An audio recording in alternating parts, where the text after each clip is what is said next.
Hello guys, welcome back to the channel, and this today's video I'm going to show you how you can activate bedtime mode and how to set bedtime schedule on your Android phone.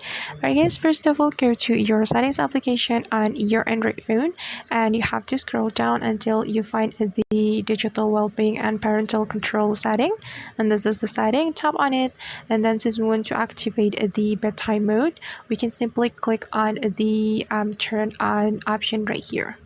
You can click on this turn on button, and then right after you click on the turn on button, the bedtime mode will be activated. But if you want to schedule your bedtime mode, you can simply click on this option, and then you can click on this toggle button, turn on as scheduled. Okay, and you can pick the days when you want to activate your bedtime mode right here, and you can also set the schedule. Tap on it, and then for example, for the start time, I'm going to select 10 p.m. Okay, and then for the end time, I'm going to select 6 a.m. Okay, and once you're done, you can click on done option right here.